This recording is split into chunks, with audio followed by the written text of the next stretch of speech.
Bien, y el homenaje de esta semana en Quédate en Casa es con una persona, con una vecina conocida de nuestra localidad, bueno, que todo el mundo la conoce por su trayectoria, ha sido docente, ha sido directora, y es un gusto dialogar con Marta Olivier de Simino. Bueno, Marta, ante todo, gracias por recibir a la gente de Canal 2. Bueno, y contanos un poquito tu historia, cómo fue tu niñez, estaba conformada tu familia, en qué zona de Bombal naciste. Ante todo, buenas tardes y gracias por recibirme.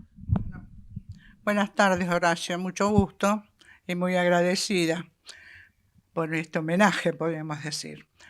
Bueno, voy a empezar que yo viví en el campo, en la zona de Santa Elvira.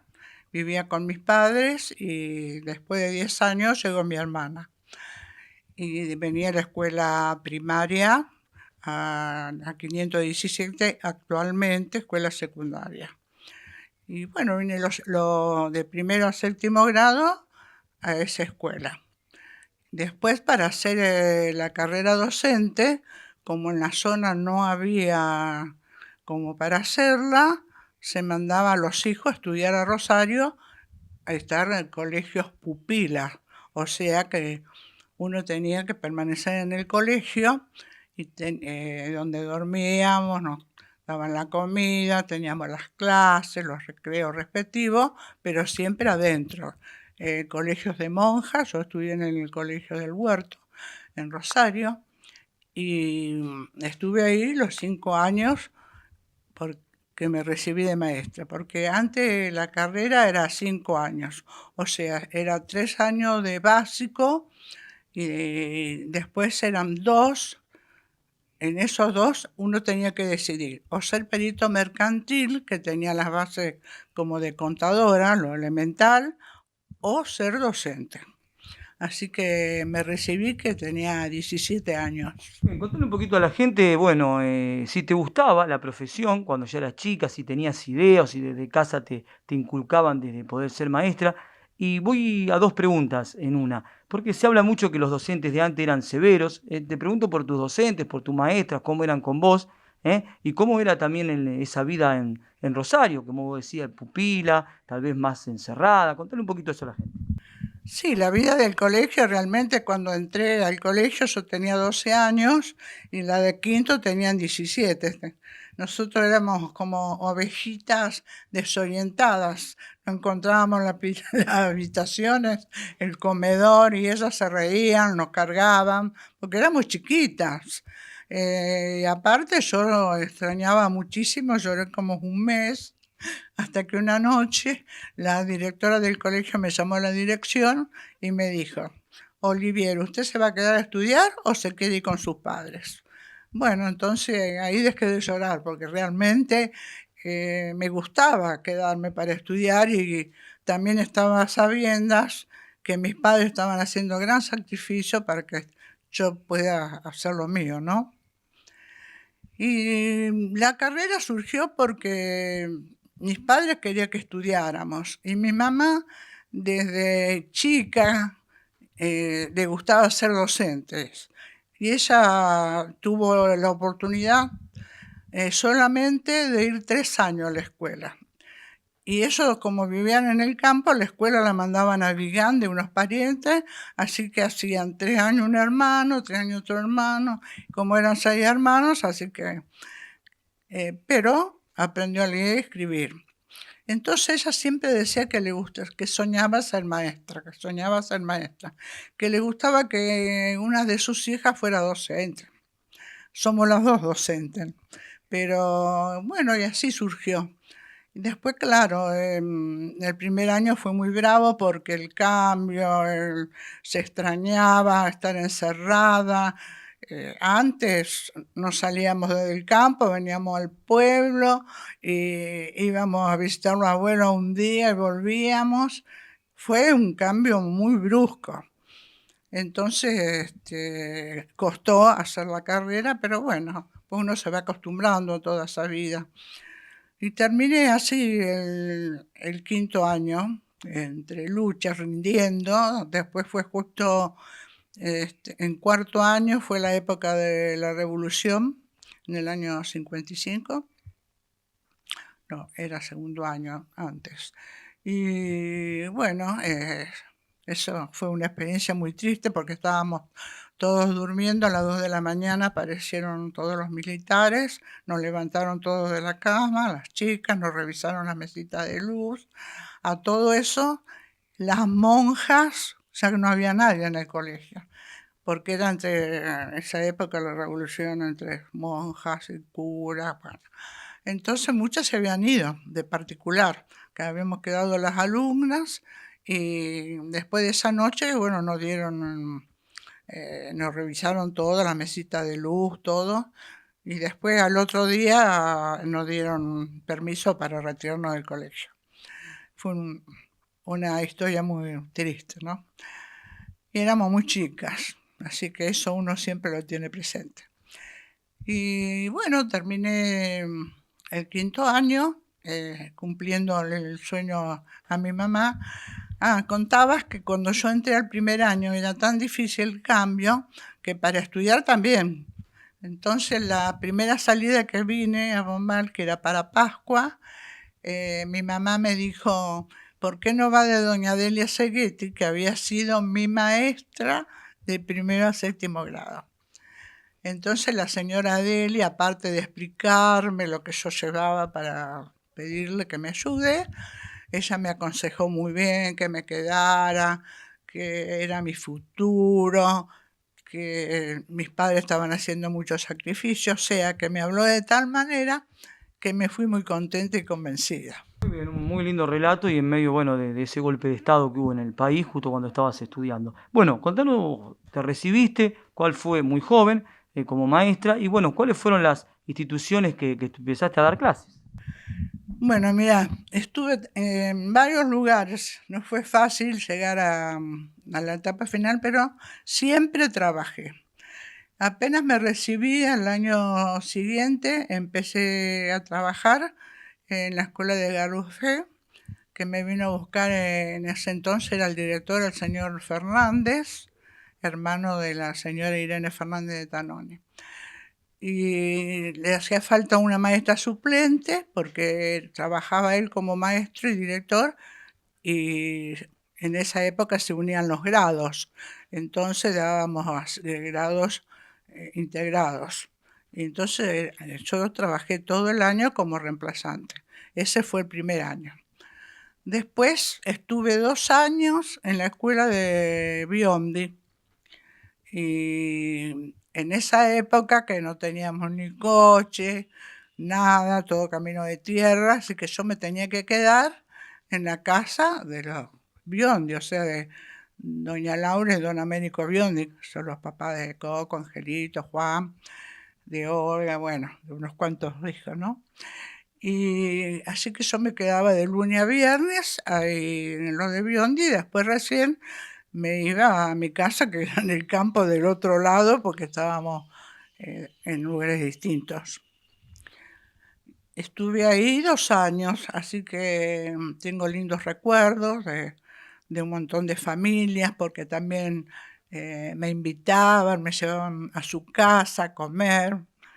La familia Tenaglia, no sé si lo conocés, y la familia Mirosevich, y bueno, así un montón de familias. Después, como yo paraba en lo de Biondi, y yo era tan joven, Olga, que era la más chica, era mi alumna, y Clide Biondi de Horacio, que vivía muy cerca también.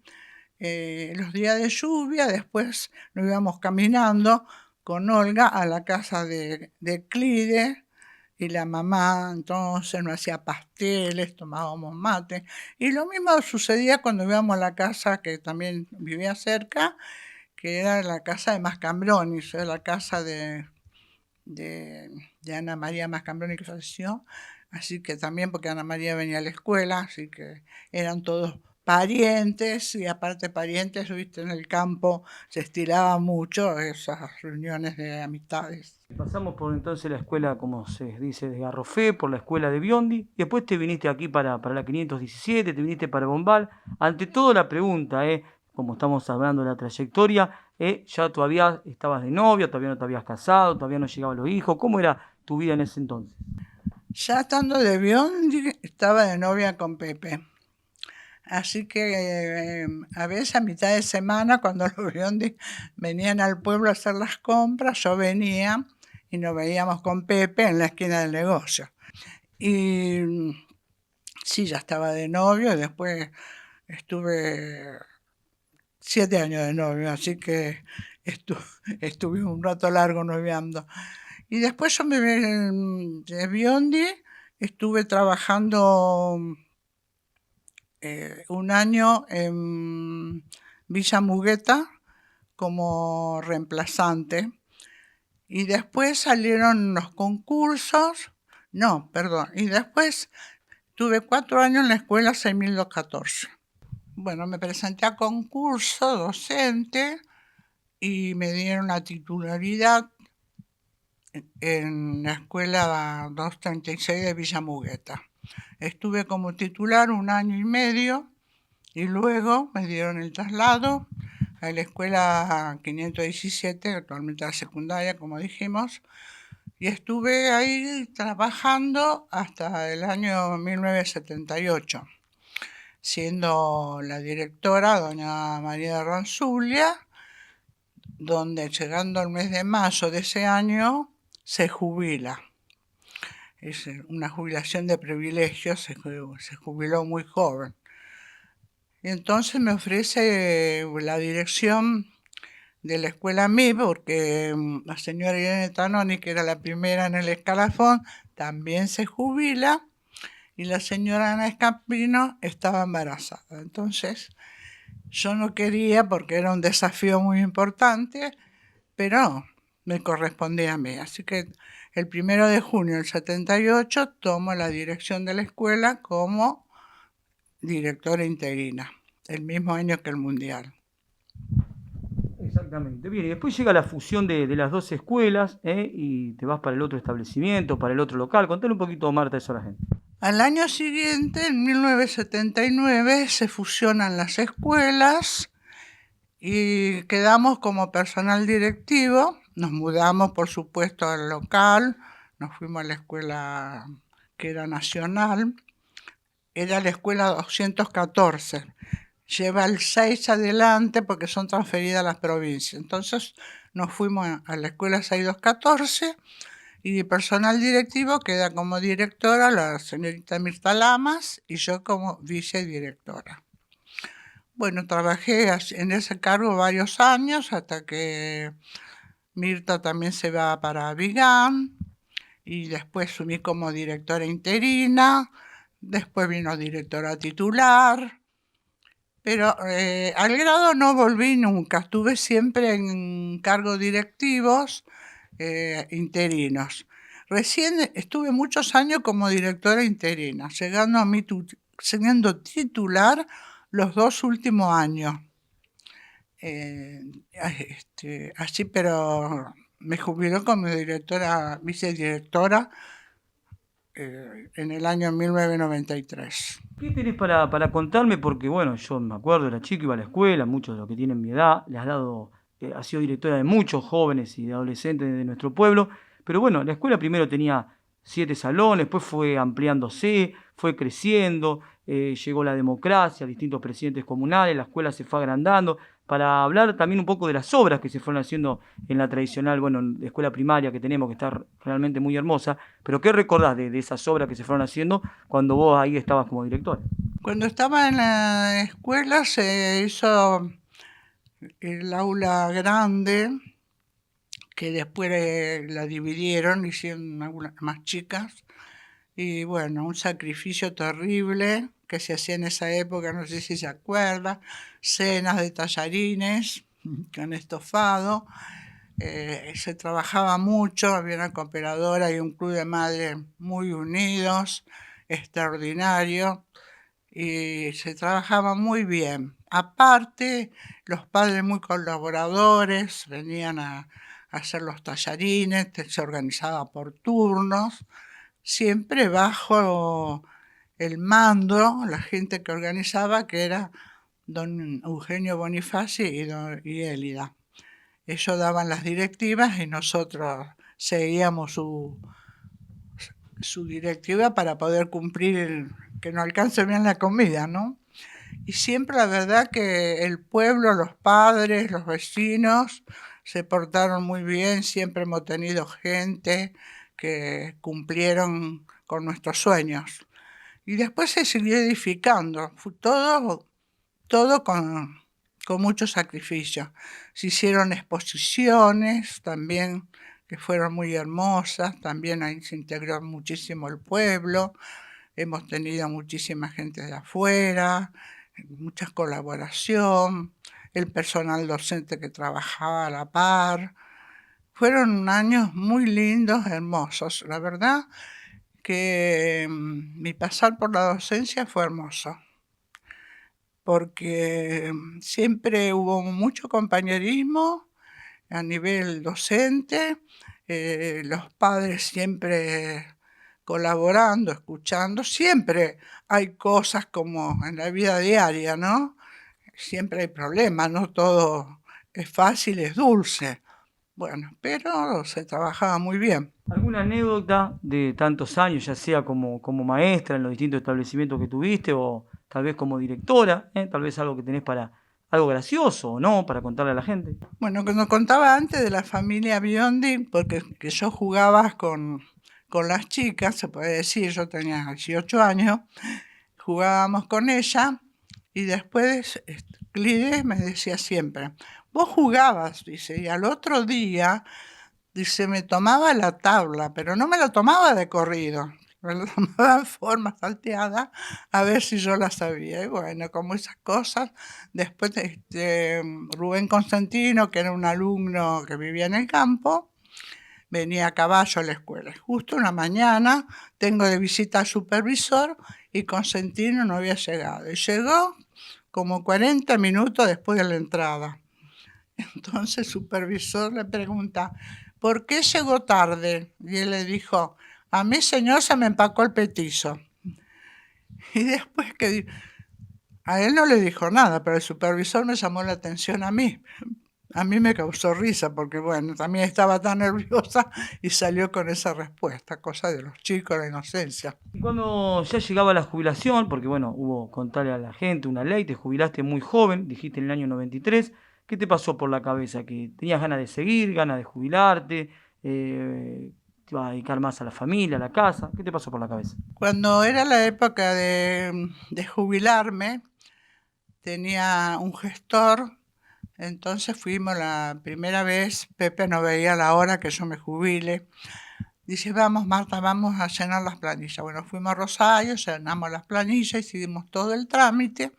Dice, señora, cuando usted lo decida, firma esas planillas, dice, me las trae. Yo tenía que hacer todo un trámite en la escuela, con la directora, todo eso.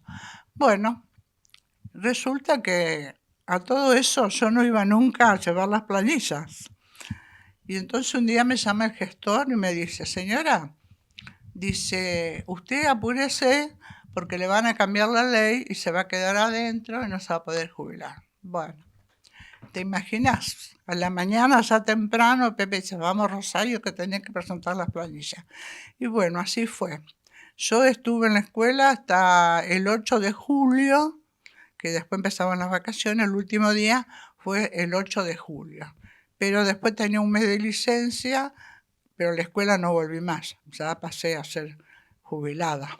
¿Cómo ves la educación hoy, especialmente en este año 2020 por la pandemia? Decir que está la tecnología, que los chicos pueden virtualmente seguir un poco dando clases, no igual no es lo mismo la presencialidad, pero obviamente, ¿cómo ves en sí la educación de cuando vos te jubilaste ya hace varios años hasta esta época?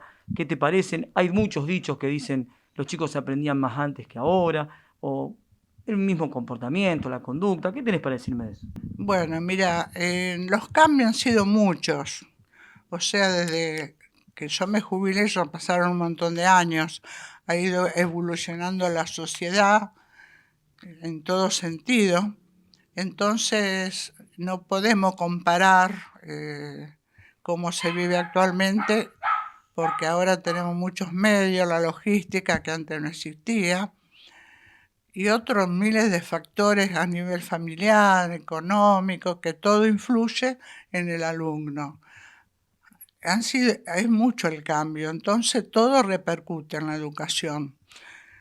Actualmente, con este año de la pandemia, los docentes trabajan virtualmente, sé que trabajan mucho, que al principio lo han hecho con fotocopias, después por teléfono, pero claro, no es lo mismo como la clase presencial, que uno está con el alumno, lo ve, lo estudia, lo conoce, sabe hasta dónde puede llegar, cuál es su problema, cuenta lo que le sucede, uno puede aconsejar.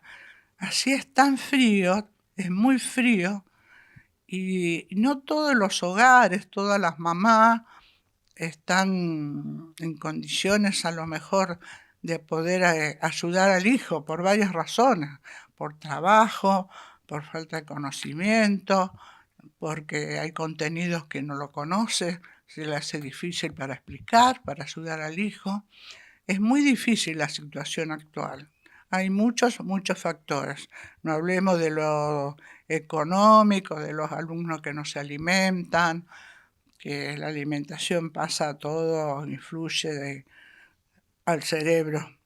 Así que esperemos que vaya para mejor, que se normalice todo esto que influye en los chicos, porque no es lo mismo estar en el grado, estar en el recreo, compartir, escuchar, reír, jugar. Son cosas elementales para los alumnos, para los docentes y para toda la comunidad y gente en general. Esto influye. Bien, para ir finalizando, bueno, me imagino que cuando está el Día del Maestro, este año no se pudo por la pandemia, pero siempre te he visto que te invitan, ya, bueno, docentes jubiladas de tu edad, algunas un poco más jóvenes, pero seguramente son lindos momentos que comparten ahí porque charlan un poquito de la historia, de la vida que han vivido, digamos. Sí, la verdad que muchas reuniones en homenaje al docente, y si no nos reunimos eh, por grupos, por todos los docentes, las jubiladas, que ya somos unas cuantas, y se pasa un momento muy lindo porque se recuerda la época vivida, las anécdotas, las cosas del compañerismo, de la familia, los cambios. Antes hablábamos de los hijos, ahora hablamos de los nietos y de las abuelas que le ayudan, que lo acompañan.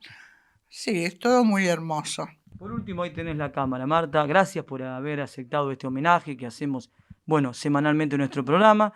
Y bueno, ahí tenés la cámara para saludar a la familia, para saludar a, bueno, a las ex docentes, a ex maestras, bueno, y al pueblo en general que te recuerda y te quiere con mucho cariño. Sí, viste en la carrera docente, como no sé, en todo trabajo, siempre hay a lo mejor vallas, hay alumnos que te recuerdan con cariño y otros tal vez que no, como en todas cosas de la vida.